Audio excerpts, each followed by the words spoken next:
அன்பு இரக்கமுள்ள ஆண்டவரே, இந்த நிகழ்ச்சியை ஆசீர்வதிங்க. உங்கள் மகிமையை நாங்கள் உணர உதவி செய்யுங்கப்பா.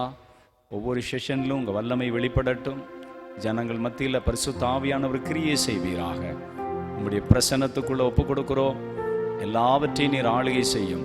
இயேசு கிறிஸ்துவின் நாமத்தில் செபிக்கிறோம் நல்ல பிதாவே, ஆமென், ஆமென். நல்ல ஆண்டவரை துதித்து ஸ்தோத்திரம் பண்ணி தேவனை அப்படியே மகிமைப்படுத்துவோம். தகப்பனே, தந்தையே, தலை நிமிர செய்பவர் நீரே என்ற பாடலை நம்ம பாடி ஆண்டவரை மகிமைப்படுத்துவோமா? தாவீது துரத்தப்பட்ட வேளையில அவர் ஆண்டவரை நோக்கி பண்ணின ஒரு விண்ணப்பமாக இருக்கிறது. ஆண்டவர் தலையை நிமிர செய்தவர். தகப்பனே, தந்தையே, தலை நிமிர செய்பவர் நீரே. தகப்பனே, தந்தையே, தலை நிமிர செய்பவர் நீரே. கேடயம் நீரே, மகிமையும் நீரே. தலை நிமிர செய்பவர் நீரே. கேடயம் நீரே, மகிமையும் நீரே. தலை நிமிர செய்பவர் நீரே. தலை நிமிர செய்பவர் நீரே. தலை நிமிர செய்பவர் நீரே. தகப்பனே, தந்தையே, தலை நிமிர செய்பவர் நீரே. எதிரிகள் எவ்வளவாய் பெருகிவிட்டன, எதிர்த்தெழுவோர் எத்தனை மிகுந்து விட்டனர். ஆனாலும் சோர்ந்து போவதில்லை, தளர்ந்து விடுவதில்லை. தகப்பனீர் தாங்குகிறீ, என்னை தள்ளாட விட மாட்டீ. தகப்பனீர் தாங்குகிறீர், எங்களை தள்ளாட விட மாட்டீர். எல்லாரும் சொல்லுவோமா? கேடயம் நீரே, மகிமையும் நீரே.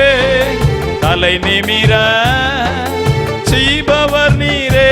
தலை நிமிர செய்பவர் நீரே. தலை நிமிர செய்பவர் நீரே. தகப்பனே, தந்தையே, தலை நிமிர செய்பவர் நீரே. தகப்பனே, தந்தையே, தலை நிமிர செய்பவர் நீரே. தலை குனிந்தவர்களாக இந்த நிகழ்ச்சியை பார்த்துட்டு இருக்கிறீங்களா? உங்க தலை ஆண்டவர் நிறுத்துவார். ஆண்டவரால் உங்க வாழ்க்கை உயர்த்தப்படும். அவர் தலைகளை நிமிர்த்த செய்கிறவர், நம்முடைய துக்கத்தை சந்தோஷமாய் மாற்றுகிறவர். படுத்துறங்கி மகிழ்வுடனே விழித்திருப்பேன். படுத்துறங்கி மகிழ்வுடனே விழித்திடுவேன். ஏனெனில் கர்த்தர் என்னை ஆதரிக்கிறீர். படுத்துறங்கி மகிழ்வுடனே விழித்திடுவேன். ஏனெனில் கர்த்தர் என்னை ஆதரிக்கிறீர். அச்சமில்லையே, கலக்கமில்லையே. அச்சமில்லையே, கலக்கமில்லையே. வெற்றி தரும் கர்த்தர் என்னோடு, தோல்வி என்றும் எனக்கில்லையே. சொல்லுவீங்களா? வெற்றி தரும் கர்த்தர் என்னோடு, தோல்வி என்றும் நமக்கில்லையே. கேடயம் நீரே, மகிமையும் நீரே. தலை நிமிர செய்பவர் நீரே. தலை நிமிர செய்பவர் நீரே. சபா, எங்கள் தலையை நிமிர செய்பவர் நீரே. ஆண்டவர் நம்முடைய தலைகளை நிமிர செய்கிறவர். நம்ம ஒன்றுக்கும் கலங்காமல் எல்லாவற்றையும் நாம் தேவனுக்கு தெரியப்படுத்துவோம். அறிவு கெட்டாத பேரமைதி நம்மை பாதுகாக்க போகிறது. பாடுவோமா? தேங்க்யூ. ஒன்றுக்கும் நான் கலங்காமல் ஸ்தோத்தரிப்பேன். அறிவு கெட்டா பேரமைதி பாதுகாக்குதே. ஒன்றுக்கும் நான் கலங்காமல் ஸ்தோத்தரிப்பேன். அறிவு கெட்டா பேரமைதி பாதுகாக்குதே. நீர் விரும்பத்தக்கவை தூய்மையானவை அவைகளையே தியானம் செய்கிறே. தினம் அறிக்கை செய்து ஜெயம் எடுப்பே. அவைகளையே தியானம் செய்கிறே. தினம் அறிக்கை செய்து ஜெயம் எடுப்பே. சொல்லுமா, கேடயம் நீரே மகிமையும் நீரே, தலை நிமிர செய்பவர் நீரே, தலை நிமிர செய்பவர் நீரே. சபா, தலை நிமிர செய்பவர் நீரே. அப்படி ஆண்டவரை ஸ்தோத்திரம் பண்ணுவோம். இந்த மகிமையான தேவனை உயர்த்தி ஆண்டவருக்கு ஸ்தோத்திரம். மகிமை. கண்ணை கண்ணீருக்கு காலை இடலுக்கு ஆத்துமாவை மரணத்துக்கு தப்புவித்தவர். கடந்த நாட்களெல்லாம் எங்களுக்கு நல்லவராக இருந்தவர். எங்கள் ஜீவனை அழிவுக்கு விலக்கி மீட்டவர். வியாதிகளில் எங்களை ஒப்பு கொடுக்காதபடி மரணத்தினின்று விடுவித்தவர். இந்த உலகத்தில் வருகிற மந்திர தந்திர கிரியைகளினின்று பாதுகாத்தவர். எல்லாவற்றுக்காக ஸ்தோத்திரம் செலுத்துங்க. உண்ணும் உணவுக்காக, உடுக்க வஸ்திரத்துக்காக, தங்க தந்த நல்ல வீட்டுக்காக, நல்ல வாகனங்களுக்காக, ஆண்டவர் கொடுத்திருக்கிற எல்லா வசதி வாய்ப்புகளுக்காக, ஆண்டவர் தந்த எல்லா நன்மைகளுக்காக எல்லாரும் ஆண்டவரை ஸ்தோத்திரம் பண்ணி ஆண்டவரை உள்ளத்தின் ஆழத்தினின்று ஆண்டவரே நீர் தந்த ஆவிக்குரிய நன்மைகளுக்காக ஸ்தோத்திரம்னு சொல்லுங்க. ரட்சித்தீரே, அபிஷேகித்தீரே, வேறு குறித்தீரே, உங்க பிள்ளையாக மாற்றினீரே, உம்மோடு பேசும் பாக்கியத்தை தந்தீரே, உமக்கு நன்றின்னு சொல்லுவீங்களா? ஆண்டவரே அப்பா அப்பா, பாவத்தில் விழுந்து போகாதபடி கிருபையினால் ஆண்டவரே காத்தீரே, நன்றி அப்பா. ஆலையில் சாட்சியாக நிறுத்தினீங்களே, நன்றின்னு சொல்லுங்க. ஆலை லூயா ஸ்தோத்திரம். எல்லாரும் ஆண்டவரை உயர்த்துங்க. வானம் சிங்காசனம் பூமி பாதபடி என்று சொன்னவரை, அவரை உள்ளத்தின் ஆழத்தினின்று அவரை ஆராதிப்போமா? நீர் ஆராதனைக்கு உரியவர், நீர் துதிக்கு பாத்திர, நீர் துதிகளின் மத்தியில் வாசம் பண்ணுகிறவர், சர்வ லோக ராஜாவை உயர்த்துவோம். ஹல்லேலூயா. ஆண்டவரே உயர்ந்தவரே, உன்னதரே உமக்கு ஆராதனைன்னு சொல்லுவோமா? ஆண்டவரே நாவி ஆத்ம சரீரத்தை நான் ஒப்பு கொடுத்து உமக்கு நன்றி செலுத்துகிறேன். நீர் பரிசுத்தர் ஆண்டவரே. உங்க மகிமை எல்லா வீடுகளுக்குள்ள இறங்குவதாக, எல்லாரையும் தொடுவீராக. உங்களுடைய கண்ணீரை துடைக்க, காயத்தை கட்ட கர்த்தர் வெளிப்படுவீராக. இந்த நாள் கர்த்தரே கிரியை செய்வீராக. உங்க கரத்தில் அர்ப்பணிக்கிறோம். இயேசு கிறிஸ்துவின் நாமத்தில் ஜெபிக்கிறோம் நல்ல பிதாவே. ஆமென். ஆமென். ஜெபிப்போம். எங்களை நேசிக்கிற நல்ல ஆண்டவரே, உம்மை நன்றியோடு துதிக்கிறோம். இந்த வேளையில் உங்கள் பிரசன்னம் எங்கள் நடுவில் இறங்கி வரட்டும். தடைகள் நீங்கி போகட்டும். ஆவியானவர் எங்கேயோ அங்கே விடுதலை உண்டு. உம்முடைய வல்லமை வெளிப்படட்டும் அப்பா. இந்த ஜெபத்துக்கு எதிரான கிரியைகள் அழிக்கப்படட்டும் அப்பா. இந்த ஜெபத்தை நீங்கள் ஆசீர்வதிங்க. தேவ மகிமை வெளிப்படட்டும் ஆண்டவரே. உங்கள் பிரசன்னம் இறங்கட்டும். லீதியாளின் இருதயத்தை திறந்தவரே, இன்றைக்கும் நீர் ஜனங்களின் இருதயங்களை திறப்பீராக. ஒவ்வொருவரோடு நீர் பேசுவீராக. சத்தியத்தை அறிவீர்கள், சத்தியம் உங்களை விடுதலையாக்கும் என்று சொல்லப்பட்ட வார்த்தையின்படியே ஆண்டவர் ஒவ்வொரு ஜனங்களின் இருதயத்தை நீர் திறப்பீராக.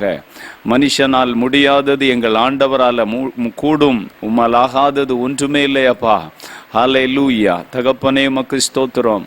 ஆவியானவரே உங்க பிரசன்னம் எல்லா வீடுகளுக்குள்ள இறங்கி வருவதாக. எல்லார் மேலும் உங்க பிரசன்னம் இறங்குவதாக. மகிமையின் தேவனுடைய பிரசன்னம் கிரியை செய்வதாக. கர்த்தருடைய கரத்தில் நாங்கள் அர்ப்பணிக்கிறோம். இந்த ஆண்டவரே செய்தி வேளையை நீங்க ஆசீர்வதிங்க. இதனுடைய ஆரம்பம் முதல் முடிவு மட்டும் கர்த்தரே எங்கள் நடுவில் கிரியை செய்வீராக. இயேசு கிறிஸ்துவின் நாமத்தில் ஜெபிக்கிறோம். எங்கள் ஜெபங்களும் ஜீவனுள்ள நல்ல பிதாவே. ஆமென். ஆமென். சங்கீதம் 32:1. எவனுடைய மீறுதல் மன்னிக்கப்பட்டதோ, எவனுடைய பாவம் மூடப்பட்டதோ அவன் பாக்கியவான். இந்த வசனத்தில் நம்ம பார்க்கும் பொழுது ஆண்டவர் பாக்கியவான் என்று சொல்லுகிறதை நாம் பார்க்க முடியும். யாரை குறித்து ஆண்டவர் பாக்கியவான் என்று சொல்லுகிறாருன்னா, யாருடைய பாவம் மன்னிக்கப்பட்டதோ. இன்னைக்கு அறிக்கையிடாத பாவம் எல்லாம் மன்னிக்கப்படாத லிஸ்ட்ல தான் இருக்கிறது. பைபிள் சொல்லுகிறது, தன் பாவங்களை மறைக்கிறவன் வாழ்வடைய மாட்டான், அதை அறிக்கை செய்து விட்டுவிடுகிறவன் இரக்கம் பெறுவான்.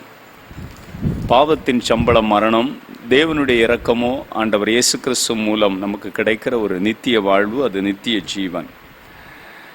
யாருடைய மீறுதல் மன்னிக்கப்பட்டதோ, யாருடைய பாவம் மூடப்பட்டதோ அவங்க பாக்கியவான். இன்றைக்கு நம்ம ஆண்டவருடைய வேதம் யாரை எதையெல்லாம் பாக்கியவான் என்று சொல்லுகிறது என்றதை நாம் தியானிக்க போகிறோம்.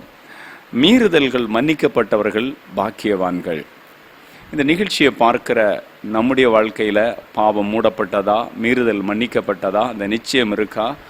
நம்ம பேர் ஜீவ புஸ்தகத்தில் எழுதப்பட்டிருக்கிறது.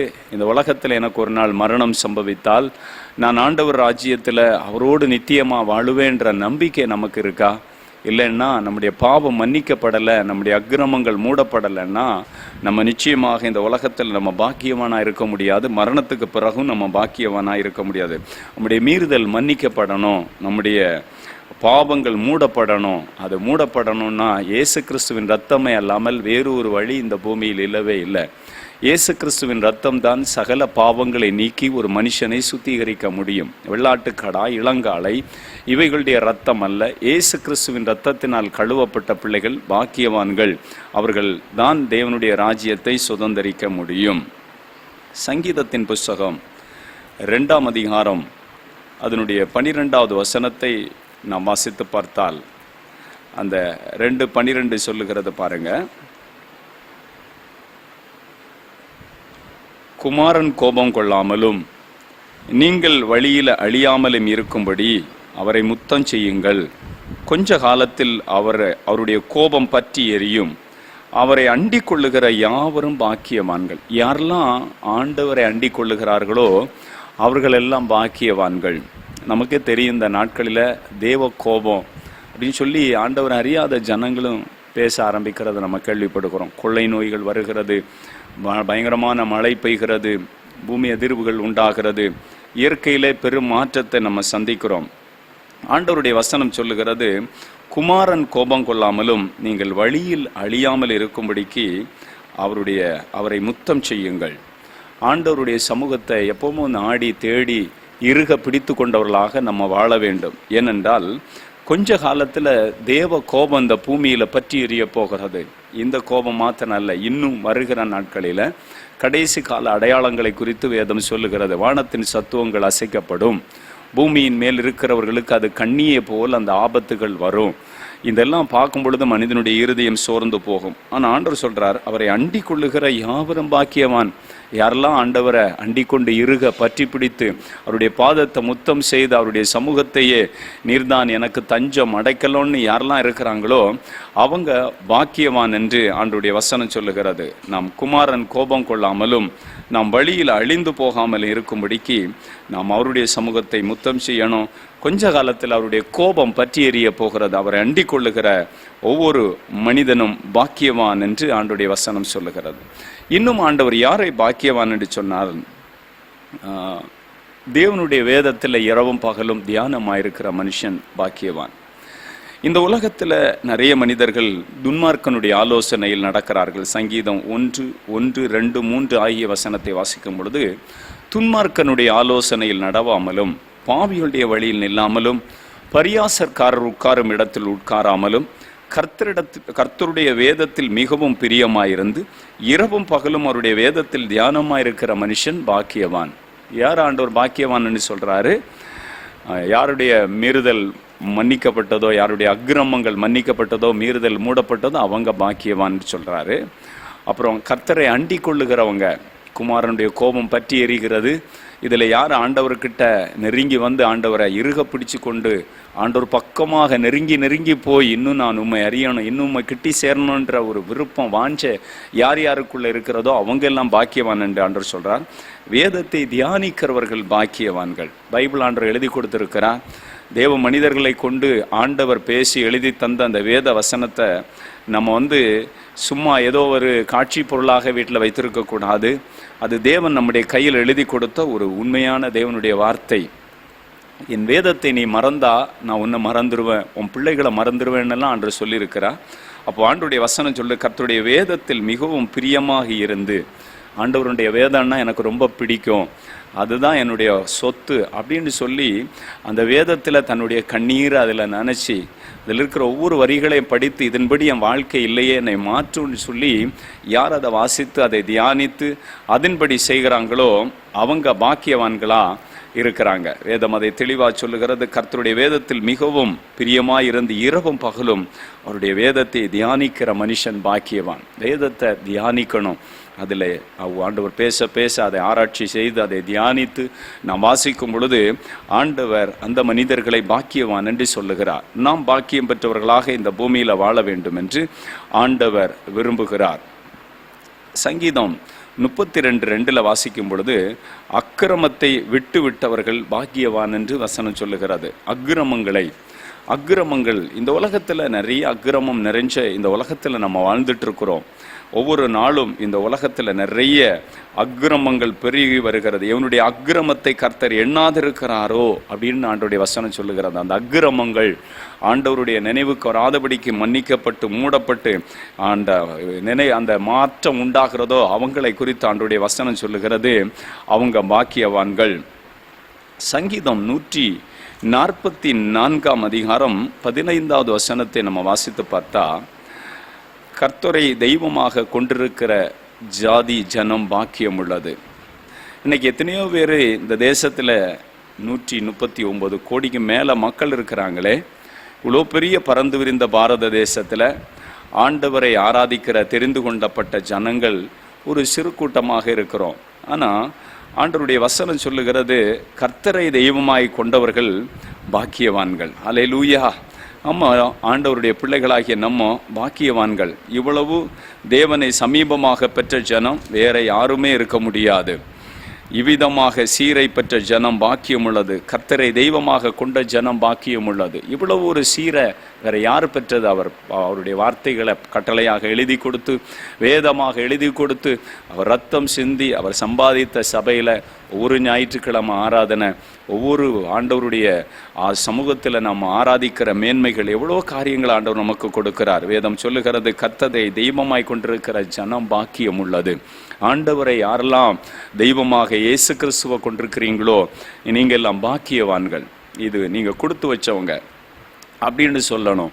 ஏன்னா இன்றைக்கும் மனிதனால் உருவாக்கப்பட்டதையும் இன்றைக்கி கண்ணிருந்தும் காணாது மூக்கிருந்து முகராது என்று வசனம் சொல்லுகிறபடி எத்தனையோ காரியங்கள் இன்னைக்கு நடந்து கொண்டிருக்கிறது. எத்தனையோ பிள்ளைகளை நரபலி கொடுக்குறாங்க. இந்த உலகத்தில் எத்தனையோ கிரியைகள் மறைமுகமாக நடந்து கொண்டிருக்கிறது. ஜனங்களுக்கு நிம்மதி இல்லை, சமாதானம் இல்லை, எங்கே கிடைக்கணும் ஓடிக்கொண்டிருக்கிறாங்க. கர்த்தரை தெய்வமாக கொண்டிருக்கிற ஜனம் பாக்கியம் உள்ளது. சங்கீதம் 119:1 நம்ம வாசித்து பார்த்தா, கர்த்தருடைய வேதத்தின்படி நடக்கிற உத்தம பார்க்கத்தார் பாக்கியவான்கள். வேதத்தை எழுதி கொடுத்திருக்கிறாரு. அதன்படி தன்னை வாசிக்க ஒப்பு கொடுத்து வாழுகிற ஒவ்வொரு உத்தமமாக ஆண்டவரை பின்பற்றுறவங்க கர்த்தருடைய வேதத்தின்படி நடக்கணும்னு சொல்லி தங்கள் வாழ்க்கையில் ஜெபம் பண்ணி ஆண்டவர்கிட்ட கேட்டு, ஒரு இடத்துக்கு போனாலும் நீங்கள் என் கூட வாங்க, என் பரிசுத்தத்தை காத்து கொள்ளுங்க, என் நடை உடை பாவனை எல்லாம் ஆண்டவரே உங்களுடைய வேதத்தின்படி இருக்கணும்னு சொல்லி ஆண்டவருக்கு பயந்து நடக்கிற, வேதத்தின்படி நடக்கணும்னு விரும்புகிறவங்க. அது நெருக்கமான வழி தான், அது நெருக்கமான வழி தான். விரிவான வாசல் நிறைய இருக்குது, அதன் வழியாக நிறைய பேர் போகிறவங்களை பார்க்குறோம். ஆனால் கர்த்தருடைய வேதத்தின்படி நடக்கிற உத்தமமான மார்க்கத்தார் பாக்கியவான்கள். அந்த பாக்கியவான் என்று ஆண்டவர் சொல்கிறார். அப்படிப்பட்டவங்களை வேதத்தின்படி நீங்கள் இன்னைக்கு நடக்க உங்கள் வாழ்க்கையை ஒப்பு கொடுத்திருந்தா இந்த செய்தியை கேட்டுட்டு இருக்கிற நீங்கள் பாக்கியவான்களாக இருப்பீர்கள். தேவனுடைய ஒரு பெரிய மகிழ்ச்சியை நீங்கள் இன்னும் அதிகமாக உங்கள் குடும்பங்களில் அனுபவிக்க முடியும். அந்த பாக்கியத்தை கர்த்தர் தருவார். அவருடைய சாட்சிகளை கை கொண்டு அவர்களை முழு இருதயத்தோடு தேடுகிறவர்கள் பாக்கியவான்கள். ஆண்டவருக்கு சாட்சியாக வாழ்ந்து அவரை முழு இருதயத்தோடு, ஏதோ அறகுற இருதயத்தோடு அல்ல, ஏதோ ஒரு தேவை வரும்போது மாத்திரம் அல்ல, முழு இருதயத்தோடு, ஏதோ கொஞ்சம் பாதி இருதயம் உலகத்தில், பாதி இருதயம் தேவனுடைய விசுவாசத்தில் இல்லாமல் வேதம் சொல்லுகிறது. அவருடைய சாட்சிகளை கை கொண்டு அவரை முழு இருதயத்தோடு தேடுகிறவர்களும் பாக்கியவான்கள் என்று வசனம் சொல்லுகிறார். முழு இருதயத்தோடு, எனக்கு ஆண்டவரை முழு இருதயத்தோடு தேடினா நாம் அவரை கண்டுகொள்ள முடியும். முழு இருதயத்தோடு தேடுகிற ஒரு மனுஷன் பாக்கியவான் என்று ஆண்டவருடைய வசனம் சொல்லுகிறது. சங்கீதம் 41:1 நம்ம வாசித்து பார்த்தா, சிறுமைப்பட்டவன் மேல் சிந்தை உள்ளவன் பாக்கியவான்.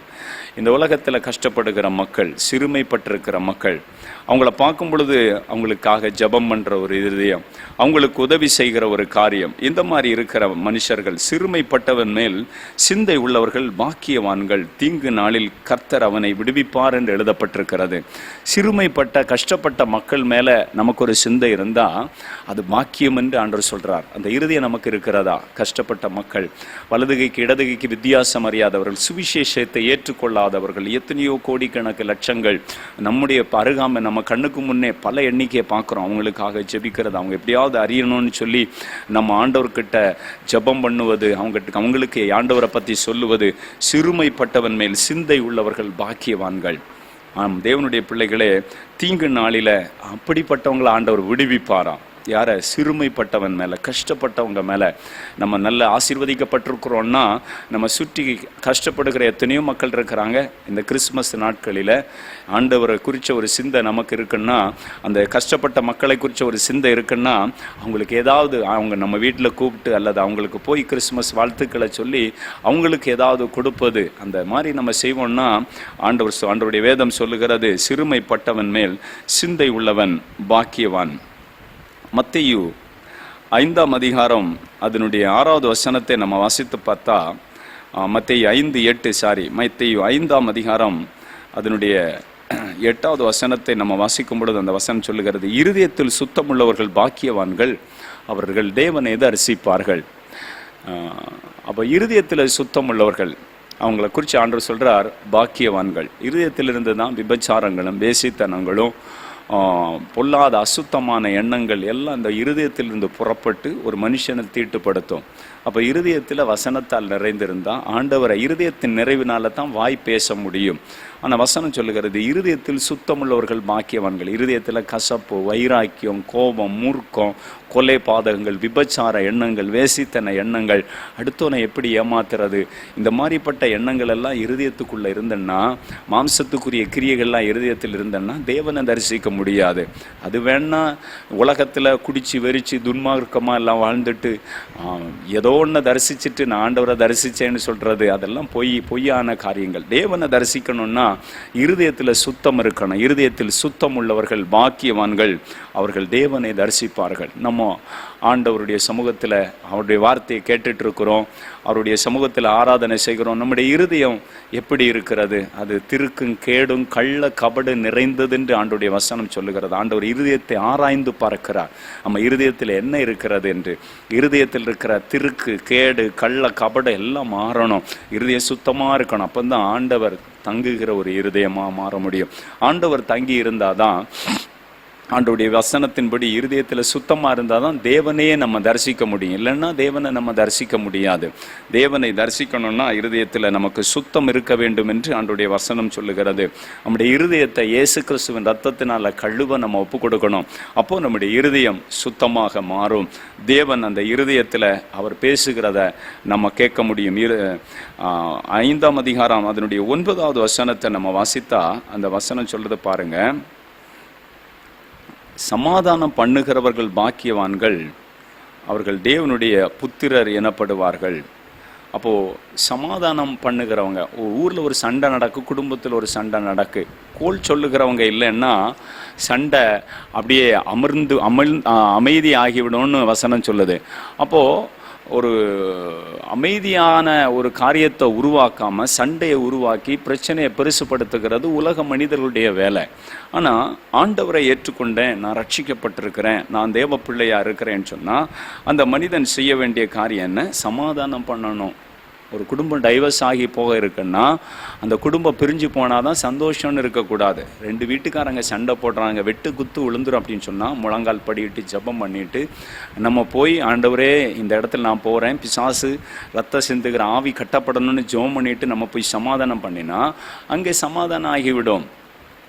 நான் சில ஆண்டுகளுக்கு முன்னாடி ஒரு சகோதரன் குடிச்சிட்டு வீடெல்லாம் தீ கொளுத்தி மனைவியெல்லாம் அடித்து யாரும் அவன்கிட்ட போக முடியாது, அந்த அளவு கொடூரமாக நிற்கிறான். அவனுக்கு என்ன கண்டாலும் பிடிக்காது. ஆனால் நான் அப்போ ஆண்டவரை ஏற்றுக்கொண்ட புதுசு முழங்கால் படிக்கிட்டு ஜெபிக்கிறேன், ஆண்டவரே அங்கே பயங்கரமான சத்தம் கேட்குறதே என்னப்பா செய்வது அப்படின்னு சொல்லிட்டு போய் அந்த வீட்டில் போனதும் அந்த வீட்டில் சமாதானம் உண்டாச்சு. அந்த சகோதரர் அழ ஆரம்பிச்சிட்டார். ஏன்னா ஜெபம் பண்ணிட்டு போனதுனால கர்த்தர் அங்கே சமாதானத்தை உண்டு பண்ணினார். நம்ம சமாதானத்தை உண்டு பண்ணுறோமா, பிரச்சனையை உண்டு பண்ணுறோமா? நம்ம சமாதானத்தை உண்டு பண்ணினா நம்ம பாக்கியவான்கள். இன்றைக்கும் எங்கேயாவது சண்டை நடந்தால் உடனே ஜெபம் பண்ண ஆரம்பிச்சிடும். ஆண்டவர் ஜெபம் பண்ண சொல்லுவார். நம்ம ஜெபிக்கணும். சமாதானம் பண்ணுகிறவர்கள் பாக்கியவான்கள், தேவனுடைய புத்திரர் எனப்படுவார்கள். நம்ம சமாதானமாக வாழணும், நம்ம சமாதானமாக இருக்கணும். நம்ம யார்கிட்டே சண்டைக்கு போகாமல் பொறுமையாக, அந்த ஆவியின் கனிகள் நிறைந்தவர்களாக, நீடிய பொறுமை உள்ளவர்களாக இருக்கணும். யார் என்ன பிரச்சனை நடந்தால் அங்கே சமாதானம் பண்ண ஆண்டவர் நம்மை பயன்படுத்துவார். சமாதானம் பண்ணுகிறவர்கள் பாக்கியவான்கள். அவர்கள் தேவனை அவர்கள் சமாதானம் பண்ணுகிறவர்கள் பாக்கியவான்கள் என்று தேவனுடைய வார்த்தை சொல்லுகிறது. அவங்க தேவனுடைய புத்திரர், ஆண்டவருடைய பிள்ளைகள், ஆண்டவருடைய மகன் அப்படின்னு சொல்கிற ஒரு அந்தஸ்தை ஆண்டவர் கொடுக்கிறதை பார்க்க முடியும். அதே 5ஆம் அதிகாரம் 3வது வசனத்தை வாசித்தா, ஆவியில் எளிமை உள்ளவர்கள் பாக்கியவான்கள், பரலோக ராஜ்யம் அவர்களுடையது. பெருமை இல்லாமல் ஆவியில் எளிமையாக, ஆவியில் எளிய ஒரு வாழ்க்கை வாழ்கிற தேவ பிள்ளைகள் பாக்கியவான்கள். பரலோக ராஜ்யம் அப்படிப்பட்டவர்களுக்குரியது. பெருமை உள்ளவனுக்கு தேவன் எதிர்த்து நிற்கிறார், தாழ்மை உள்ளவனுக்கு கிருபை அளிக்கிறார். மேட்டிமை உள்ளவனை தூரத்தில் நின்று அறிவார். தாழ்மைக்கும் கர்த்தருக்கு பயப்படுதலுக்கும் வரும் பலன் ஐஸ்வர்யம், கனம், மகிமை என்று வசனம் சொல்லுகிறது. தாழ்மை உள்ளவனுக்கு ஆண்டவர் கிருபை அளிக்க எப்போதும் கூடவே இருக்கிறார். மேட்டிமை உள்ளவன் அவர் தூரத்தில் நின்று அறிவார். வேதம் நமக்கு தெளிவாக சொல்லுது பாருங்க. ஆவியில் எளிமை உள்ளவர்கள் பாக்கியவான்கள், அவர்கள் பரலோக ராஜ்யம் அவர்களுடையது. ஆவியில் எளிமை உள்ளவர்களுக்கு தான் பரலோக ராஜ்யம்.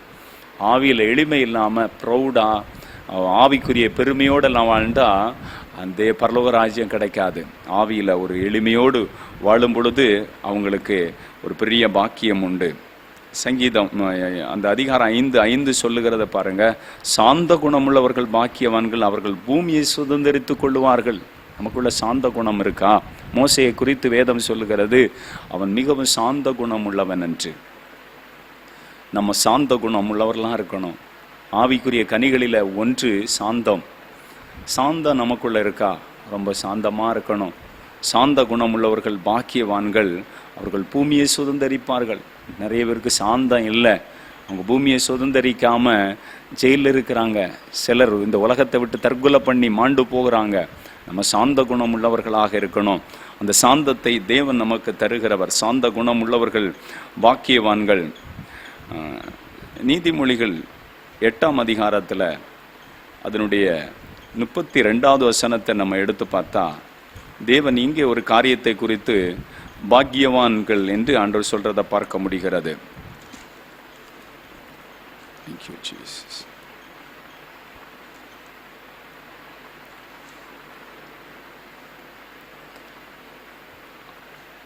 ஆதலால் பிள்ளைகளை எனக்கு செவிகொடுங்கள், என் வழியை காத்து நடக்கிறவர்கள் பாக்கியவான்கள். ரொம்ப முக்கியம் பாருங்க. ஆண்டவர் சொல்ற ஒரு வார்த்தை பாருங்க. ஆண்டவருக்கு செவி கொடுக்கணுமா? அவருடைய வழியை காத்து நடக்கிறவர்கள். ஆண்டவருடைய வழி என்னது? இடுக்கமான வழி, கேட்டுக்கு போகிற வழி, விழிவு விசாலம். அதன் வழியா எல்லாரும் போவாங்க. இந்த உலகத்தில் உள்ள எல்லா மனிதர்களும் போவாங்க. இந்த உலகத்தில் உள்ள எல்லா கேளிக்கை விடுதிக்கு போகிறவங்க போவாங்க. குடிகாரங்க, துன்மார்க்கர், கொலைபாதகர், விபச்சாரக்காரர், அநியாயக்காரர் எல்லாரும் அந்த வழியாக போவாங்க.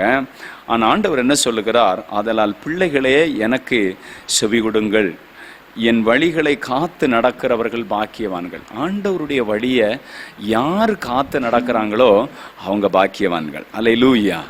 நம்ம ஆண்டவருடைய வழியை காத்து நடக்கிறோமா? ஆண்டவர் நமக்கு ஒரு வழி வச்சிருக்கிறார். இயேசு சொன்னார், நானே வழியும் சத்தியமும் ஜீவனுமாய் இருக்கிறேன். ஆண்டவர் காட்டுற வழியில் நம்ம நடக்கணும். அவர் என்ன செஞ்சார்? அவர் அநியாயம் செய்யலை. அவருடைய இருதயத்தில் வஞ்சனை இருந்ததில்லை. அவரிடத்தில் ஒரு பாவமான காரியத்தை நம்ம பார்க்க முடியாது. அவர் வாழ்ந்தது போல நம்ம வாழணும்னு அவருடைய சீஷர்களாக நம்ம வைத்திருக்கிறார். அவருடைய சீஷியாக உங்களை வச்சிருக்கிறார். அவரால் ஞானஸ்நானம் பெற்ற அனைவரும் அவருடைய சீஷரும் சீஷியும் தான். அப்போ அவரை நம்ம பின்பற்றணும். வேதம் சொல்லுகிறது, நம்ம அவருடைய வழிகளை காத்து நம்ம நடந்தால் பாக்கியவானாக இருப்போம். ஆண்டவருடைய பார்வையில் ஒரு பெரிய பாக்கியவானா கர்த்தர் நம்மை மாற்றுவார். சங்கீதத்தின் புஸ்தகத்தில் நம்ம வாசித்து பார்த்தா அங்கே ஆண்டவர் யாரை குறித்து பாக்கியவான்னு சொல்கிறார் பாருங்க. சங்கீதம் 112 1. அல்லேலூயா. கர்த்தருக்கு பயந்து அவருடைய கட்டளைகளில் மிகவும் பிரியமாயிருக்கிற மனுஷன் பாக்கியவான். ஆண்டவருடைய கட்டளைன்னா ரொம்ப பிடிக்கும். கர்த்தருடைய கட்டளையில் ரொம்ப பிரியமா ஆண்டவருடைய வசனத்தை வாசிக்கிறதுல, ஜெபிக்கிறதுல, ஆண்டவருடைய ஆலயத்துக்கு போகிறதுல, ஆண்டவருடைய ஊழியத்தில் ஈடுபடுறதுல ரொம்ப விருப்பமாக இருக்குது அப்படின்னு சொன்னால் நம்ம பாக்கியவான்கள். கர்த்தருக்கு முதல்ல பயப்படணும். அப்புறம் அவருடைய வழிகளை, அவருடைய கட்டளைகளில் மிகவும் பிரியமாக இருக்கிற மனுஷன், அவருடைய கட்டளையில் நடக்கிறது எனக்கு ரொம்ப பிடிக்கும் அப்படின்னு இருக்கிற மனுஷனை ஆண்டவர் சொல்கிறார் பாக்கியவான். நம்ம அப்படி செய்கிறோமா? ஆண்டவருடைய பயப்படுறோமா? அவருடைய கட்டளைகளுக்கு மிகவும் பயப்படுறோமா? ஆண்டவர் சொல்லியிருக்கிறார்களே, விபச்சாரம் செய்யாதிருப்பாயாக, கொலை செய்யாதிருப்பாயாக. ஆண்டவர் எவ்வளோ காரியங்கள் நமக்கு கற்றுக் கொடுத்திருக்கிறார். உலகத்தால் கரைபடாத ஒரு வாழ்க்கை வாழ, கரையற்றதும் மாசற்றதும் பிள்ளையற்றதுமாக இந்த காலத்து சபையை அவருக்கு முன்ன நிறுத்துவதற்கு அவர் எவ்வளவோ ரத்தம் சிந்தி இருக்கிறார். அந்த மகிமையின் சிலுவையின் சிந்தின அந்த ரத்தத்தினால் கழுவப்பட்டிருக்கிற நாம் மறுபடியும் அந்த காரியத்தை செய்யக்கூடாது இல்லையா? நம்ம அதில் கவனமாக இருக்கணும். கர்த்தருக்கு பயந்து ஆண்டவருக்கு பயப்படணும். கர்த்தருக்கு பயப்படுதல் தான் சுத்தம் எண்ணெய்க்கு நிலைச்சிருக்கும். ஒரு பெற்றோருக்கு பயப்படுறோம், உலகத்துள்ள அதிகாரிகளுக்கு பயப்படுறோம், பல காரியத்துக்கு பயப்படுறோம். ஆனால் கர்த்தருக்கு நம்ம பயப்படுறோமான்னு நம்ம பார்க்கணும். கர்த்தருக்கு பயப்படுதல் மிக முக்கியம். அவருடைய கற்பனைகளின்படி செய்கிற நமக்கு அவருடைய பாக்கியம், அவருடைய ஒரு பெரிய கிருபை கிடைக்கிறோம் என்று வேதம் சொல்லுகிறது. கர்த்தரால் சிட்சிக்கப்படுகிறவர்கள் பாக்கியவான்கள். ஆண்டவருடைய சிட்சையை சகிக்கிற மனுஷன் பாக்கியவான். ஆண்டவர் யாரை நேசிக்கிறாங்களோ அவங்கள சிட்சிச்சு நடத்துவார். ஆண்டவர் யாரை நேசிக்கிறாங்களோ அவங்களுக்கு அநேக பாடுகள் உண்டு. அது பாக்கியம் என்று வசனம் சொல்லுகிறது. ஏன்னா நம்ம வேசி பிள்ளைகளாக, அசுத்தராக, துன்மார்க்கராக நம்ம போகாமல் தேவனால் பாக்கியம் பெற்ற பிள்ளைகளாக மாறணும் அப்படின்னு சொல்லி வசனம் சொல்லுகிறது. யோபு 5:17 நீங்கள் வாசித்தா, தேவன் தண்டிக்கிற மனுஷன் பாக்கியவான் என்று எழுதப்பட்டிருக்கிறது. யாரை ஆண்டவர் பல பிரச்சனைகளை கொடுத்து நீ இடுக்கமான வழியில் போ, விரிவான வழியில் போகாத, துன்மார்க்கமான வழியில் போகாதன்னு சொல்லி ஆண்டவர் யாரை தண்டித்து அவங்கள செவையான வழியில், ஒருவேளை பண கஷ்டமாக இருக்கலாம், வியாதியாக இருக்கலாம், ஏதோ ஒரு போராட்டமாக இருக்கலாம், ஆனால் இது ஒரு தண்டனை மாதிரி இருக்கிறது. ஆனால் ஆண்டவர் சொல்கிறார், தேவன் தண்டிக்கிற மனுஷன் பாக்கியவான். தகப்பன் சிட்சியாத புத்திரன் உண்டோ? அப்பா கண்டிக்காத பிள்ளை இருக்கா? அன்புள்ள பிள்ளைங்களை சிரிச்சு நடத்துவாங்க. ஏதாவது வழியில் போன்னு சொல்கிற பிள்ளைகள் ஊதாரியாக போயிடுவாங்க. பிரம்பை கையாடாதவன் தன் மகனை பகைக்கிறான் என்று எழுதி கொடுத்த ஆண்டவர் ஆவியின் தகப்பனும் நம்ம அவருக்கு வெகு அஞ்சி நடக்கணும்னு சொல்லி அவரும் நம்ம சிட்சித்து அவர் நடத்துகிறவராய் இருக்கிறார். சங்கீதம் 84:5 நம்ம வாசித்தா, கர்த்தரில் பலன் கொள்ளுகிறவர்கள் பாக்கியவான்கள். நம்ம ஆண்டவரில் பலன் கொள்ளணும். கர்த்தருக்கு காத்திருந்தா அவருடைய பலனை நம்ம பெற்றுக்கொள்ள முடியும். ஆண்டவருடைய பலன் எனக்கு வேணும், ஆண்டவருடைய வல்லமை எனக்கு வேணும் அப்படின்னு சொல்லி இருக்கிற பிள்ளைகள் பாக்கியவான்கள் என்று வேதம் சொல்லுகிறது. ஆண்டவருடைய ஞானத்துக்கு செவி கொடுக்கிறவர்கள் பாக்கியவான்கள். பொல்லாப்பு செய்யாதபடிக்கு கவனமாய் இருப்பவர்களை குறித்து பாக்கியவான் என்று ஏசாயா 56:2 சொல்லுகிறது.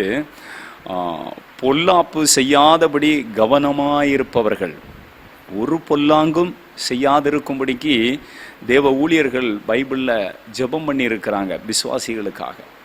இவங்க ஒரு பொல்லாப்பும் செய்யாதிருக்கும்படிக்கு, நம்ம ஒரு பொல்லாப்பும் செய்யாதிருக்க நம்ம ரொம்ப கவனமாக இருந்தால் ஆண்டவர் நம்மை பார்த்து பாக்கியவான் என்று சொல்லுவார். இந்த உலகம் பொல்லாங்கனுக்குள் கிடக்கிறது, பொல்லாப்பு நிறைந்த உலகம்.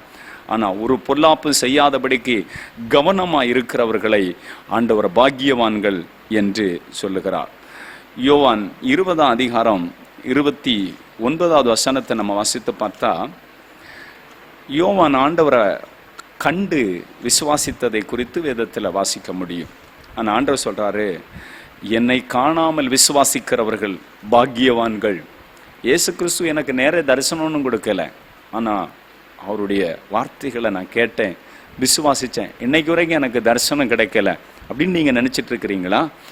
காணாதிருந்து விசுவாசிக்கிறவர்கள் பாக்கியவான்கள் என்று ஆண்டவர் சொல்லுகிறார். காணாமல் இருந்து ஆண்டவரை விசுவாசிக்கிற விசுவாசம் இருக்கு இல்லையா, அதை ஆண்டவர் ரொம்ப மெச்சி பேசுகிறார். சிலர் கண்டாதான் விசுவாசிப்பேன் அப்படியெல்லாம் சொல்லிட்டு இருக்கிறாங்க. ஆனால் காணாமல் விசுவாசிக்கிறவர்களை குறித்தும் ஆண்டவருடைய வசனம் சொல்லுகிறது பாக்கியவான்கள். யோவான் 20:29 ஆண்டவர் சொல்லுகிறார், அதற்கு இயேசு, தோமாவே, நீ என்னை கண்டதினாலே விசுவாசித்தாய், காணாதிருந்து விசுவாசிக்கிறவர்கள் பாக்கியவான்கள் என்றார். அவரை பார்த்து அவருடைய தழும்பில் கையெல்லாம் விட்டு பார்த்தாதான் நான் நம்புவேன்னு சொன்னவனுக்கு ஆண்டவர் கொடுத்தார் காட்சி. ஆனால் அந்த காட்சியை கொடுத்துட்டு ஆண்டவர் ஒன்று சொன்னார் பாருங்க. ஆண்டவர் அங்கே சொல்ற, அதற்கு இயேசு, தோமாவே, நீ என்னை கண்டதினாலே விசுவாசித்தாய், காணாதிருந்து விசுவாசிக்கிறவர்கள் பாக்கியவான்கள் என்றார். ஒருவேளை ஆண்டவரை நான் பார்க்காமலும் விசுவாசித்து வசனத்தை நம்பி அவர் செய்த அற்புத அடையாளங்கள் என் குடும்பத்தில் நிறைய, நான் அவரை விசுவாசிச்சிருக்கிறேன் அப்படின்னு நீங்கள் விசுவாசத்தில் இருக்கீங்களா, நீங்கள் பாக்கியவான்கள், பாக்கியவான்கள் என்று ஆண்டவர் சொல்லுகிறார். காணாதிருந்து விசுவாசிக்கிறவர்கள் பாக்கியவான்கள். யாக்கோபு 1:12 ஆண்டவர் சொல்லுகிறார், சோதனை சகிக்கிறவர்கள் பாக்கியவான்கள். எனக்கு ரொம்ப சோதனை பிரதர், ரொம்ப சோதனை பாஸ்டர், குடும்பத்தில் ரொம்ப சோதனைக்கு மேலே சோதனை வந்துட்டுருக்கு, ஆனால் நான் சகிச்சுட்டே இருக்கிறேன். ஆண்டவரை மறுதளிக்கலை, அழைத்துக்கு போகிறத நிறுத்தலை, ஆண்டவருக்காக ஓடுறதை நிறுத்தலை, செஞ்சிட்டே இருக்கிறேன். கட்டாயம் ஆண்டவர் பார்த்துட்டே இருக்கிறார். சோதனையை சகிக்கிற மனுஷன் பாக்கியவான். அவன் உத்தமன் என்று விளங்கின பின்பு, எப்படி ஒரு தங்கத்தை நெருப்பில் போடும் பொழுது கிளம்பி நீங்க அது பொன்னாக விளங்குறது, நம்முடைய விசுவாசம் சில நேரம் சோதிக்கப்படலாம். அந்த சோதனையை நம்ம சகிக்கணும், பாக்கியவானா மாற்றுவார். பாக்கியவான் என்று ஆண்டவர் சொல்றார். சோதனையை சகிச்சிட்டு இருக்கிற பிள்ளைகளுக்கு ஆண்டவர் பாக்கியவான் என்று சொல்றார். யாக்கோபு 5:11 நீங்க வாசித்தா யோபுடைய பொறுமையை குறித்து ஆண்டவர் சொல்லுகிறதையும், பொறுமையா இருக்கிறவர்கள் பாக்கியவான் என்றும், யோபுடைய பொறுமையை பார்த்து தேவன் செய்த அற்புதத்தை குறித்து சொல்லப்பட்டிருக்கு. யோபுடைய பொறுமையை குறித்து கேள்விப்பட்டிருக்கு. கர்த்தராகிய ஆண்டவருடைய முடிவை அறிந்திருக்கிறீர்கள். அப்போ பொறுமையா இருக்கிறவர்கள் பாக்கியவான்கள். யார் என்ன துன்பப்படுத்தினாலும் ஏத்து பேசாம, ஏத்து கேட்காம பொறுமையா இருக்கிற, பொறுமையின் தேவனை பின்பற்றுவது. சிலருக்கு தொடுமுன்னே சாக்கடிச்ச மாதிரி இருக்கும், கரண்டு மாதிரி. கோபம் எங்கேருந்து வருதுன்னே தெரியாது. உடச்சிருவாங்க, மனைவி அடிச்சிருவாங்க, மனைவி கணவர் அடிச்சிருவார், பிள்ளைகள், அப்படி வீடே நரகமாகிவிடும். ஆனால் வசனம் சொல்லுகிறது, பொறுமையாயிருக்கிறவர்கள் பாக்கியவான்கள். பொறுத்தார் பூமி ஆளுவார், பொங்குனார் காடை ஆழ்வார். தாழ்ந்த இடத்துல தான் தண்ணி நிற்கும். நம்ம தாழ்மையாக இருக்கணும். பொறுமை உள்ளவர்களுக்கு ஆண்டவர் பொறுமையாக இருக்கிறவர்களை பாக்கியவான்கள் என்று சொல்கிறார். ஒருவேளை பொறுமை இல்லை அப்படின்னு சொல்லி இந்த நிகழ்ச்சியை பார்த்துட்டு இருக்கிறீங்களா, ஆண்டவரே உண்மையிலிருந்த பொறுமை எனக்கு தாங்கன்னு சொல்லி ஆண்டவர்கிட்ட கேளுங்க. ஆண்டவர் உங்களுக்கு பொறுமையை தருவார். 1 பேதுரு 4:14 ஆண்டவர் சொல்றாரு, கிறிஸ்துவின் நாமத்தின் நிமித்தம் நிந்திக்கப்படுகிறவர்கள் பாக்கியவான்கள். ஒருவேளை உங்களை ஊரை விட்டு ஒதுக்கி வைக்கலாம், உங்களை நல்ல கெட்டது கூப்பிடாம இருக்கலாம், உங்களை பல இடத்துல வச்சு பேசி அவமானப்படுத்தலாம், என்ன வேணாலும் சொல்லலாம். ஆனால் கிறிஸ்துவின் நாமத்தின் நிமித்தம் நீங்கள் நிந்திக்கப்பட்டா நீங்கள் பாக்கியவான். அதை குறித்து முதல் பலன் அகாயாவில் பல இடங்களில் சபை நடந்த வீடுகளை குறித்து பைபிளில் பவுல் எழுதும் பொழுது அவர்கள் முதல் பலன், அவங்களுக்கு அது ஒரு பாக்கியம் இருக்கிறது. நீங்கள் ஒருவேளை அந்த ஊரில் ரட்சிக்கப்பட்ட முதல் நபராக இருக்கலாம். கிறிஸ்துவின் நாமத்தின் நிமித்தம் பலர் உங்களை எதிர்க்கலாம், பல பிரச்சனைகளை கொடுக்க, நீங்கள் பாக்கியவான், நீங்கள் பாக்கியவான் என்று ஆண்டவர் சொல்றாரு. அது எல்லாருக்கும் கிடைக்காது. சில குடும்பங்களுக்கு அந்த பாக்கியம் கிடைக்காது. அந்த குடும்பம் ஒரு கொடுத்து வச்ச குடும்பம். அவங்க பல நிந்திக்கப்பட்டாலும் அவமதிக்கப்பட்டாலும் கர்த்தருக்காக நிற்கிறத கர்த்தர் பார்க்கிறார். நீங்கள் பாக்கியவான்கள். கிறிஸ்துவின் நாமத்தின் நிமித்தம் நிந்திக்கப்பட்ட பாக்கியவான்கள். சுவிசேஷத்தை சொல்ல போகும்பொழுது ஊழியக்காரங்களை எத்தனையோ இடங்களில் வச்சு அடிப்பதற்கு, ஏசி, போலீஸ் ஸ்டேஷன், பல காரியத்துக்கெல்லாம் எங்களை துன்பப்படுத்தி இருக்கிறாங்க பல ஊர்களில். ஆனால் அந்த உள்ளத்தில் இருக்கு பாருங்க சந்தோஷம், அளவே இல்லை. உலகத்தால் கொடுக்கவும் எடுக்க முடியாத ஒரு பெரிய சந்தோஷம். கிறிஸ்துவின் நாமத்தின் நிமித்தம் நிந்திக்கப்பட்டா அது பாக்கியம். வேறு யாருக்கும் கிடைக்கலையே, அந்த பாக்கியத்தை நமக்கு கொடுத்தாரு. ஆண்டவருக்காக, இந்த உலகத்துக்காக எத்தனை தலைவர்களுக்காக, அரசியலுக்காக பலர் அடிபட்டு துன்பப்படுத்தப்பட்டு ஜெயிலில் எல்லாம் இருக்கிறாங்க. அவங்களுக்கு என்ன பலன்? இந்த உலகத்தோடு முடிஞ்சு போச்சு. ஆனால் ஆண்டவருக்கு விசுவாசித்து ஆண்டவர் பிள்ளைகளாக இருக்கிறவங்களுக்கு ஆண்டவர் பாடுபட்டவர்களுக்கு அவர் பலன் அளிக்க வருகிறார். அல்லேலூயா. ஆண்டவர் வருகிறார், அவனவன் கிரியைக்கு தக்க பலன் அளிக்க வருகிறார். பாக்கியவான்களாய் இருந்தவர்களுக்கு அவங்க பாக்கியவான்களாய் அவங்க வாழ்ந்ததற்கு ஏற்ற பலனை இயேசு கிறிஸ்து கொடுக்க வல்லவராயிருக்கிறார். இன்னும் வெளிப்படுத்தின விசேஷத்துக்கு நம்ம வருவோம்னா அங்கே சிலரை குறித்து ஆண்டவர் பாக்கியவான் என்று சொல்கிறத நம்ம பார்க்க முடியும். யாரெல்லாம் ஆண்டவர் வெளிப்படுத்தின விசேஷத்தில் பாக்கியவான் சொல்கிறாருன்னு நம்ம பார்க்க போகிறோம். வெளிப்படுத்தின விசேஷம் 16ஆம் அதிகாரம் அதனுடைய 15வது வசனத்தை நம்ம வாசித்து பார்த்தா, இதோ திருடனை போல வருகிறேன், தன் மானம் காணப்படத்தக்கதாக நிர்வாணமாய் நடவாதபடிக்கு விழித்து கொண்டு தன் வஸ்திரத்தை காத்து கொள்ளுகிறவன் பாக்கியவான். ஆண்டவர் எப்போ வருவேன்னு அவர் சொல்லிட்டு வரமாட்டார். எப்படி ஒரு வீட்டுக்கு திருடன் ராத்திரி எந்த நேரம் வர்றான், மக்கள்லாம் நல்லா தூங்கிட்டு இருக்கும்போது தான் வருவானா. எங்களுக்கு ஒரு பேராசிரியர் பாடம் எடுக்கும் பொழுது சொல்லுவார், திருடன் கையில் ஒரு கல் வச்சுருப்பானா, அப்படியே உட்காந்துருப்பானா. எப்போ அவனுக்கு நல்ல கண்ணை கட்டி தூக்கம் வந்து கல்லு கீழே விழுதோ அப்போ திருட போவானா. ஆண்டவர் எப்போ வருவார்னு தெரியாது. நம்ம சில நேரம் தேவனை விட்டு பின்வாங்கி இருக்குமோ ஆண்டவர் ஒரு வேளை வரலாம், நம்முடைய விசுவாசம் இல்லாத இருக்கும் பொழுது வரலாம். ஆனால் தன்னை காத்து கொள்ளுகிறவன், தன்னை பாவத்தை விட்டு பரிசுத்தமாக காத்து கொள்ளுகிறவன் அவன் பாக்கியவான் என்று ஆண்டவர் சொல்லுகிறார். தனக்கு கொடுக்கப்பட்ட ரட்சிப்பின் வஸ்திரம் கரைபடாதபடி காத்து கொள்ளுகிறவன், தனக்கு கொடுக்கப்பட்ட கிருபைகளை பயன்படுத்துகிறவன் பாக்கியவான். வேதம் சொல்லுகிறது, தன்னை காத்து கொள்ளுகிறவன் பாக்கியவான். தன்னுடைய சரீரம் கரைபடாதபடிக்கு ஆண்டவருக்கு முன்ன தன்னை காத்து கொள்ளுகிறவனை குறித்து ஆண்டவர் சொல்றார், நான் எப்போ வருவேன்னு தெரியாது, ஆனால் வரப்போகிறேன். தன்னை காத்து கொண்டு பரிசுத்தமாக வாழுகிற மனுஷன் பாக்கியவான் என்று ஆண்டவர் சொல்லுகிறார். வெளிப்படுத்தின விசேஷம் 20ஆம் அதிகாரம் அதனுடைய 6வது வசனத்தை நம்ம வாசித்து பார்த்தா அந்த வசனம் சொல்லுகிறது, முதலாம் உயிர்த்தெழுதற்கு பங்குள்ளவர்கள் பாக்கியவான்கள். முதலாம் உயிர்த்தெழுதல் அப்படின்னு ஒரு உயிர்த்தெழுதல் இருக்கிறது. மரித்தோர் எவரும் உயிர்த்தெழுவார், கிறிஸ்து முதற் பலர். அதற்கு பிறகு நம்மெல்லாம் உயிர்த்தெழுவோம். அப்போது முதலாம் உயிர்த்தெழுதலில் பங்கு பெறுகிறவங்க பாக்கியவான்கள். இவர்கள் மேல் 2ஆம் மரணத்திற்கு அதிகாரம் இல்லை. இவங்க 1000 வருஷம் அரசாட்சி செய்யும்படி எழுந்திருப்பாங்கன்னு வசனம் சொல்லுது. ஆண்டவருடைய வருகை இருக்கிறது, எக்காலம் ஊதும் சத்தம் கேட்கும். அப்போ கிறிஸ்துவுக்குள் மரித்தவர்கள் அழியாதவர்களாக கல்லறையை விட்டு எழும்புவாங்க. அந்த முதலாம் உயிர்த்தெழுதலில் பங்கு பெறுகிறவங்க பாக்கியவான்கள். அவங்கள 2ஆம் மரணம் சேதமாக்காது. 2ஆம் மரணம் என்பது நரகத்தை குறிக்கிறது. அப்போது நம்ம முதலாம் ஆண்டவருடைய எக்காலம் கேட்கும் பொழுது நம்ம உயிர்த்தெழுதணும், ஆண்டவருடைய முதலாம் வருகையில் உயிர்த்தெழணும்னு சொன்னால் நம்ம வஸ்திரம் கரைபடாத ஒரு வாழ்க்கை வாழணும், ஆண்டவருடைய வசனத்தின்படி வாழணும். முதலாம் உயிர்த்தெழில் பங்குள்ளவன் பாக்கியவான், பரிசுத்தவானாய் இருக்கிறான். இவர்கள் மேல் 2ஆம் மரணத்துக்கு அதிகாரம் இல்லை. 2ஆம் மரணம் நரகத்தை குறிக்கிறது, அதற்கு அதிகாரம் இல்லை. அந்த முதலாம் உயிர்த்தெழில் பங்கு பெறவங்க 1000 வருடம் இந்த பூமியில் அரசாட்சி செய்வாங்க. தேவனோடு ஆட்டுக்குட்டியானவரே ஆட்சி செய்வார். அப்போ வலு சர்ப்பம் கட்டப்பட்டு அது பாதாளத்தில் அடைக்கப்படும். ஒரு சிங்கத்துக்கு கூட ஒரு சின்ன பையன் மேய்ந்துட்டுருவான், பாம்பு கூட கடிக்காது. இங்கே மரணம் இல்லை, துக்கம் இல்லை. அப்படி ஒரு 1000 வருஷம் இங்கே ஆட்சி ஆண்டவர் செய்ய போகிறார். பூமியின் ராஜ்யத்துக்கெல்லாம் முடிவு ஆண்டவர் உண்டாக்குவார். அவருடைய ராஜ்யத்துக்கு முடிவிராத அந்த ராஜ்யம் இந்த பூமியில் அவர் அவர் ஸ்தாபிக்க போகிறார். அவ்வளோ பெரிய மகிமையான ஆண்டவர் பாருங்க. அந்த முதலாம் உயிர்த்தெழுதலுக்கு பங்குள்ளவர்களாக நம்ம இருந்தால் பாக்கியவான். அதற்கு என்று நம்ம வாழ வேண்டும்.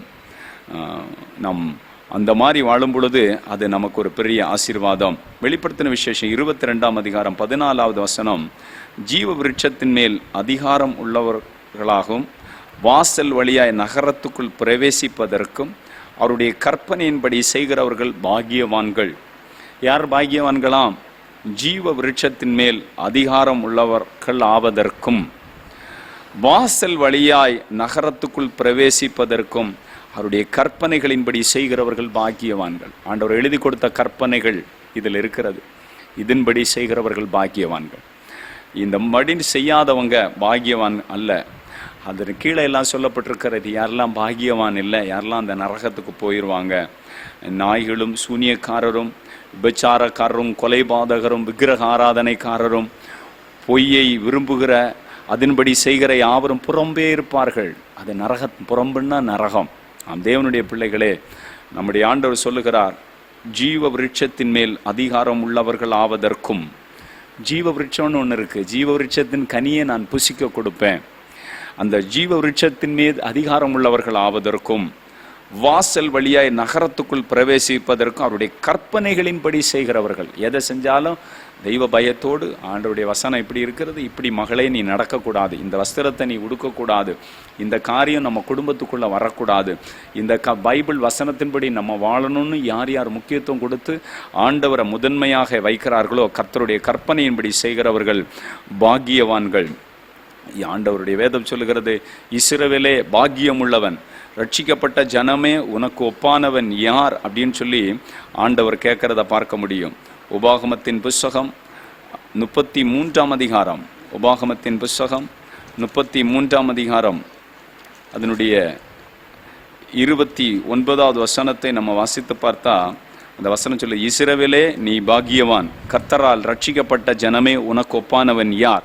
உனக்கு சகாயம் செய்யும் கேடயம், உமக்கு மகிமை பொருந்திய பட்டயமும் அவரே. உன் சத்துருக்கள் உனக்கு இச்சகம் பேசி அடங்குவார்கள், அவர்கள் மேடுகளை மிதிப்பாய் என்று சொன்னார். ஆண்டவர் சொல்றாரு, இஸ்ரவேலே நீ பாக்கியவான், ரட்சிக்கப்பட்ட ஜனமே உனக்கு ஒப்பானவன் யார்? இயேசுவை இரட்சகராக ஏற்றுக்கொண்ட ஜனமே உங்களுக்கு ஒப்புமையாக இந்த உலகத்துல யாரும் இருக்க முடியாது. ஆண்டவர் அதான் சொன்னார், ரட்சிக்கப்பட்ட ஜனம் உனக்கு ஒப்பானவன் யாரும் இல்லை, மற்றவன் எல்லாம் பாவத்துக்கு அடிமையா இருக்கிறான், நீ ஒரு ஆள் தான் பாவத்தை ஜெயிக்கிற ஒரு சந்ததி.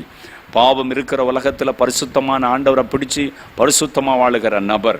அந்த வசனம் சொல்லுகிறது, இஸ்ரவேலே நீ பாக்கியவான், ரட்சிக்கப்பட்ட ஜனமே உனக்கு ஒப்பானவர் யார்? உங்களுக்கு ஒப்பானவர் யாரும் இருக்க முடியாது. உங்களுக்கு சகாயம் செய்யும் கேடயம் ஆண்டவர், அவரிடத்திலிருந்து சகாயம். நீங்க பாக்கியவானா இருக்கிறீங்க. நம்ம இந்த மாதிரி பாக்கியவானா இருக்கணும்னா நம்ம ஆண்டவர் கையில ஒப்பு கொடுப்போம். நிச்சயமாக கர்த்தர் நம்மை ஆசீர்வதித்து வழி நடத்துவாராக. எல்லாரும் அப்படியே ஜெபம் பண்ண போகிறோம். கண்களை மூடி ஆண்டவரை நோக்கி அல்லேலூயா, ஸ்தோத்திரம். இன்றைக்கு கேட்ட வசனத்தின்படி ஆண்டவர்கிட்ட ஒப்பு கொடுங்க. அல்லேலூயா. எவனுடைய மீறுதல் மன்னிக்கப்பட்டது அவன் பாக்கியவான். உங்க மீறுதல் மன்னிக்கப்பட்டிருக்கா? உங்க அக்கிரமம் மூடப்பட்டிருக்கா? இல்லைன்னா இன்னைக்கு ஆண்டவர்கிட்ட ஒப்பு கொடுங்க. அப்பதான் நீங்க பாக்கியவான் லிஸ்ட்ல வருவீங்க. கர்த்தரை அண்டிக் கொள்ளுகிறவர்கள் பாக்கியவான். இதோ கோபம் பற்றி எரியுது, சுனாமி வருது, பூமி அதிர்ச்சி வருகிறது, கொள்ளை நோய் வருகிறது, கொரோனா வருகிறது, அதை அடுத்து பெரிய பெரிய வைரஸுகள் வந்து கொண்டிருக்கிறது. இந்த பூமியில் என்ன நடக்கும்னே தெரியாத அளவுக்கு மனுஷன் விஞ்ஞானிகள் எல்லாம் தடுமாறிட்டு இருக்கிறாங்க. அவருடைய கோபம் பற்றி எரியுது. பாவம் நிறைந்த இந்த உலகத்துல தேவ கோபம் வர வர யாரெல்லாம் ஆண்டவர் அண்டிக் கொள்ளுகிறார்களோ, குமாரன் கோபம் கொள்ளாமல் நீங்க இந்த உலக வாழ்க்கையில வழியில் அழிஞ்சு போகாம அவருடைய பாதத்தை முத்தம் செய்யுங்க. ஆண்டவருடைய ஆலயத்தை போய் தேடி அவருடைய சமூகத்துல கண்ணீரால நனைங்க. வீட்டுல முழங்கால் படியிட்டு கண்ணீரால் அவருடைய சமூகத்தை கெட்டி பிடிங்க. அப்போ உங்க வாழ்க்கையில ஒரு பெரிய மாற்றம். வேதம் சொல்லுகிறது, கர்த்தரை அண்டிக் கொள்ளுகிறவர்கள் பாக்கியவான். நம்ம பாக்கியவான ஆண்டவரை இந்த நாளில் ஆண்டவர் மாற்ற விரும்புகிறார். வேதத்தை தியானிக்கிறவர்கள் பாக்கியவான்கள் என்று சங்கீதத்தில் ஆண்டவர் சொல்றார். நம்ம வேதத்தை தியானிக்கிறோமா? நம்ம ஒப்பு கொடுப்போம். அக்கிரமத்தை விட்டு விலகுகிறவர்கள் பாக்கியவான்கள் என்று ஆண்டவருடைய வசனம் சொல்லுகிறது. கர்த்தரை தெய்வமாக கொண்ட ஜனமும் ஜாதியும் பாக்கியம் உள்ளது என்று ஆண்டவர் சொல்றாரு. நீங்க ஆண்டவரை தெய்வமாக கொண்டிருக்கிறீங்களா? இல்லைன்னா கர்த்தர் இயேசுவை நோக்கி கூப்பிடுங்க. நீங்க பாக்கியவான்களா மாற முடியும். கர்த்தருடைய வேதத்தின்படி நடக்கணும்ன்ற விருப்பம் இருக்கு. ஆண்டவரே பைபிள்ல இப்படி சொல்லப்பட்டிருக்கு, ஆனா என் வாழ்க்கையில இது இல்லையே அப்படின்னு சொல்லி நீங்க உபவாசம் இருந்து அதற்கு முயற்சி பண்றீங்களா? அது அதன்படி என்னுடைய வாழ்க்கை இல்லையேன்னு ஆண்டவர்கிட்ட ஜெபம் பண்ணி கேட்கிறீங்களா? ஆண்டவர் அந்த வேதத்தின்படி நடக்கும் உத்தம மார்க்கத்தார் பாக்கியவான்கள் என்று ஆண்டவர் சொல்லுகிறார். சிறுமைப்பட்டவன் மேல சிந்தை இருக்கா? கஷ்டப்பட்ட மக்கள் நம்ம சுற்றி இருக்கிறாங்களே, அவங்க மேல ஒரு சிந்தை இருக்கா அப்படின்னா அது பாக்கியவான் என்று ஆண்டவர் சொல்லுகிறார். இருதயத்துல சுத்தம் நமக்கு இருந்தாதான் தேவனை தரிசிக்க முடியும். அவங்களை ஆண்டவர் பாக்கியம் என்று சொல்லுகிறார். இருதயத்திலிருந்து விபச்சாரம், வேசித்தன், அசுத்தம், காம விவகாரம், களவு இதெல்லாம் புறப்பட்டு ஒரு மனுஷனை தீட்டுப்படுத்துகிறது. நம்ம இருதயத்துல சுத்தம் வரணும். அதுபோல சமாதானம் நம்ம பண்றோமா? ஊர்ல சண்டை நடக்கும் பொழுது கோல் மூட்டி விடுகிறோமா? இல்ல சமாதானமா, அவங்க ஒன்றும் பேசலடா, நீ அமைதியா போ சிஸ்டர் அப்படின்னு சொல்லி நம்ம சமாதானம் பண்ணணும். ஜெபம் பண்ணுங்க. அல்லேலூயா. சாந்த குணம் உள்ளவர்கள் பாக்கியவான்கள். அந்த சாந்தத்தை ஆண்டவர்கிட்ட கேளுங்க. கர்த்தருடைய வழியை காத்து நடக்கிறவர்கள், கர்த்தருக்கு பயப்படுகிறவர்கள், கர்த்தருடைய சிட்சையை சகிக்கிறவர்கள், தேவனுடைய தண்டனையை சந்தோஷமா ஏற்றுக்கொள்ளுகிறவர்கள் பாக்கியவான்கள் என்று ஆண்டவர் சொல்லுகிறார். நம்ம ஆண்டவர்கிட்ட ஒப்பு கொடுப்போம். கர்த்தரில் பலன் கொள்ளுகிறவர்கள் ஆண்டவர் பாக்கியவான் என்று சொல்லுகிறார். இன்றைக்கு நீங்க ஒப்பு கொடுப்பீர்களா? ஹல்லேலூயா, ஹல்லேலூயா. காணாதிருந்து இயேசு விசுவாசிக்கிறீங்களா? நீங்க பாக்கியவான்கள். ஆண்டவர்கிட்ட ஜெபம் பண்ணுங்க. கிறிஸ்துவின் நிமித்தம் நீங்க நிந்திக்கப்பட்ட பாக்கியவான்கள். நீங்க நிந்திக்கப்பட்ட சந்தோஷப்படுங்க. பரலோகத்தில் உங்களுக்கு பலன் மிகுதியா இருக்க போகிறது. ஆண்டவருடைய கரத்துல ஒப்பு கொடுங்க. முதலாம் உயிர்த்தெழுதலுக்கு பங்குள்ளவர்கள் பரிசுத்தம் உள்ளவர்களா இருக்கிறாங்க.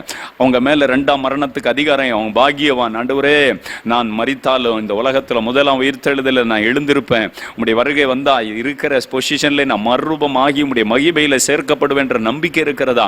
நீங்கள் பாக்கியவான்கள். ஜெபம் பண்ணுங்க. ஹல்லேலூயா. கர்த்தருடைய கற்பனையின்படி செய்ய ஒப்பு கொடுத்திருக்கிறவர்கள் பாக்கியவான்கள். கர்த்தருடைய உயிர்த்த ஆண்டவரே உமக்கு ஸ்தோத்திரம், உமக்கு நன்றி, நன்றி. எல்லாரும் ஜெபம் பண்ணுங்க. இயேசுவின் நாமத்தினால பிசாசுகளின் கிரியைகள் அழிக்கப்படட்டும். இவர்களுடைய குடும்பம் பாக்கியவான்களாய் இருக்கட்டும். கண்ணீர் துடைக்கப்படட்டும். காயங்கள் கட்டப்படட்டும். எல்லாரும் ஜெபம் பண்ணுங்க. ஸ்தோத்திரம் பண்ணி, ஆண்டவரே நான் நானும் என் குடும்பமும் ஆண்டவருக்கு முன்ன பாக்கியம் உள்ளவங்களா மாறணும். ஆண்டவரே, எங்க பிள்ளைகள் பாக்கியவான்களா மாறணும். கர்த்தருடைய வேதத்தின்படி வாழணும். இடுக்கமான வாசல் வழியா நுழையணும். ஆண்டவர் எங்களுக்கு உதவி செய்யுங்கன்னு சொல்லி கேளுங்க கேளுங்க கேளுங்க. ஸ்தோத்திரம். தேவ வல்லமை எல்லாரையும் இறங்கி தொடட்டம்ப்பா. விடுதலை ஆக்கட்டும். போராட்டங்கள் மாறட்டும். பிசாசின் கிரியைகள் அழிக்கப்படட்டும். தேவ மகிமை இறங்குவதாக. ரிபா தலா கபா திலானா சங்கா திலானா ரபா துனஹா. தேவனுடைய அக்னி ஒவ்வொரு வீடுகளுக்குள்ள இறங்கி வருவதாக. யார் யார் ஆண்டவரே வியாதி படுக்கையில் இருக்கிறாங்களோ அவங்களெல்லாம் தொட்டு சுகமாக்குங்கப்பா. யார் யார் கண்ணீரோடு இருக்கிறாங்களோ கண்ணீரை தொடைங்கப்பா. யார் யாருடைய ஆண்டவரே மனதில் பாரம் நிறுத்தி கொண்டிருக்கிறது, தூக்கம் வராத கஷ்டப்படுறாங்களோ அவங்களுக்கு தூக்கத்தை தாங்க ஆண்டவரே, அவங்களை பாக்கியவானா மாற்றுங்க. யார் யார் குடும்பத்தில் மந்திர வல்லமைகள் பில்லி சுனி ஆவிகள் போராடுகிறதோ அவைகளை நின்று குடும்பங்கள் இப்பொழுது இயேசு கிறிஸ்துவின் நாமத்தில் விடுதலையாக்கப்படுவதாக. ஆண்டவரே, உங்க வல்லமை இறங்கட்டும். வாலிப பிள்ளைகளை அடிமைப்படுத்துகிற பொல்லாத ஆவிகளின் பிடியில் இருக்கிற குடும்பங்கள் இருக்கிற பிள்ளைகள் விடுதலை அடைவார்களாக. குடிக்கு அடிமைப்பட்டிருக்கிறவர்கள் விடுதலை அடைவார்களாக. இயேசுவின் இரத்தத்தினால, இயேசு கிறிஸ்துவின் நாமத்தினால ஆண்டவரே உங்க மகிமை இறங்கட்டும். ஒரு புதிய அபிஷேகத்தினால் எல்லாரையும் நிரப்புங்க. ஒருத்தரை கூட வெறுமையை அனுப்பாதீங்க ஆண்டவரே. எல்லாரையும் உங்க தொடுதலை அவங்க உணர்வார்களாக. கடன் பிரச்சனையில் இருக்கிறவர்களை விடுதலை ஆக்கும். புதிய வேலை வாய்ப்புகள், புதிய வழிகளை திரையும். கடன்காரங்க கண்களில தயவு தாரும். வீண் செலவுகளை மாற்றுங்க ஆண்டவரே. விபத்துகளை கொண்டு வருகிற ஆவிகளை கட்டி ஜெபிக்கிறேன் ஆண்டவரே. ஒவ்வொரு குடும்பங்களையும் பத்திரமாக பாதுகாத்து கொள்ளுங்கன்னு ஜெபிக்கிறேன் ஆண்டவரே. ஸ்தோத்திரப்பா ஸ்தோத்திரம். திருமண வயது ஆகியும் திருமணமாகாத தடைகளோடு இருக்கிற பிள்ளைகள் இயேசு கிறிஸ்துவின் நாமத்தினால இன்றைக்கு திருமண தடைகள் நீங்கி உம்முடைய பிள்ளைகள் ஆசீர்வதிக்கப்படுவார்களாக. குழந்தை பாக்கியம் இல்லாதபடிக்கு கண்ணீரோடு இருக்கிற பிள்ளைகள் ஆண்டவரே கர்ப்பத்தின் கனியை தந்து ஆசீர்வதிங்க. இயேசு கிறிஸ்துவின் நாமத்தினால சர்ப்பத்தின் ஆவி அந்த பிள்ளைகளை விட்டு, அந்த குடும்பத்தை விட்டு சாபங்கள் வெளியேறுவதாக. ஆசீர்வதிக்கிற கரம் வெளிப்படட்டும் என்று ஜெபிக்கிறோம். ஹல்லேலூயா ஹல்லேலூயா. ஸ்தோத்திரம் ஆண்டவரே. தலைமுறை சாபங்கள் முறிக்கப்பட்டு குடும்பங்கள் ஆசீர்வதிக்கப்படட்டும் என்று ஜெபிக்கிறோம். வல்லமை உள்ள கரங்களில் தருகிறோம் தகப்பனே. படிக்கிற பிள்ளைகளுக்கு ஞானத்தை கொடுங்கப்பா. உங்க பாதுகாப்புக்குள்ள ஒப்பு கொடுக்கிறோம் ஆண்டவரே. அடிக்கடி ஸ்விக் மாறி வெட்டு மாறி வர்ற பிள்ளைகளுக்காக நாங்கள் ஜெபிக்கிறோம். இயேசு கிறிஸ்துவின் வல்லமை இந்த பிள்ளைகளுக்கு அந்த வெட்டை கொண்டு வருகிற அந்த பலவீனத்தின் ஆவி வெளியேறும்படி ஜெபிக்கிறேன். அற்புதங்கள் நடக்கட்டும் இயேசு கிறிஸ்துவின் நாமத்தினால. ஹல்லேலூயா ஸ்தோத்திரம். சிறு வயதிலே வளர்ச்சி இல்லாத பிள்ளைகளாக இருக்கிற குழந்தைகளுக்காக, பெரியவங்களுக்காக எல்லாம் ஜெபிக்கிறோம். பாதிக்கப்பட்ட உறுப்புகளில் தேவனுடைய வல்லமை இறங்கி சுகமா கட்டும் அப்பா. தாழ்த்தி அர்ப்பணிக்கிறோம். என் ஆண்டவரே, நீர் அதிசயங்களை செய்யும். பாக்கியவான்களாய் மாற்றும். இந்த மகிமை டிவிக்காக ஸ்தோத்திரம். ஆசீர்வதிங்க ஆண்டவரே. அதை நடத்துகிற உம்முடைய பிள்ளைகளுக்காக அந்த குடும்பத்தாரை ஆசீர்வதிங்க. காத்துக்கொள்ளுங்க ஆண்டவர். அநேகருக்கு இன்னும் ஆசீர்வாதமாக இந்த சேனல் மூலம் திரளான ஜனங்கள் பரலோகத்தில் ஆண்டவருடைய சமூகத்தில் வந்து ஆராதனை செய்கிற ஒரு காட்சியை ஆண்டவரே பார்க்கும்படி உம்முடைய பிள்ளைகளுக்கு இன்னும் அதிகமான அனுகிரகத்தை நீங்க செய்யணும். புது டெக்னாலஜியில புதிய ஆண்டவர் புரோகிராம்களை நீங்க உருவாக்கணும்னு ஜெபிக்கிறோம். இந்த சேனலுக்கு விரோதமாய் கிரியை செய்கிற பொல்லாத வல்லமைகள் அழிக்கப்படுவதாக. கர்த்தர் கிரியை செய்வீராக. இந்த ப்ரோக்ராமுக்கு ஆண்டவரே ஸ்பான்சர் பண்ற குடும்பத்துக்காக நாங்க ஜெபிக்கிறோம். அவங்களை ஆசீர்வதிங்கன்னு சொல்லி எல்லாரும் ஜெபம் பண்ணுவோம். அவங்க வாழ்க்கை ஆசீர்வதிக்கப்படட்டும். ஆவிக்குரிய ரீதியில ஆவிக்குரிய நன்மைகளால் அந்த குடும்பம் நிரப்பப்படட்டும். பிசாசுகள் தொடாதபடி கர்த்தர் அவர்களுடைய கையின் பிரயாசங்களை, ஆவிக்குரிய காரியங்களை, எதிர்காலங்களை எல்லாவற்றையும் நீங்க ஆசீர்வதிங்க ஆண்டவரே. ஏசப்பா கைகளில் தருகிறோம். அப்பிரயோஜனமான நான் கடமை மாத்திர செய்தேன். எல்லா புகழ் துதி கனமும் உமக்கே. இயேசு கிறிஸ்துவின் நாமத்தில் ஜெபிக்கிறோம் நல்ல பிதாவே. ஆமென். ஆத்துமாவே கர்த்தரை ஸ்தோத்திரி. என் முழு உள்ளமே அவருடைய பரிசுத்த நாமத்தை ஸ்தோத்திரி. என் ஆத்துமாவே கர்த்தரை ஸ்தோத்திரி. கர்த்தர் செய்த சகல உபகாரங்களையும் மறவாதே. ஆமென்.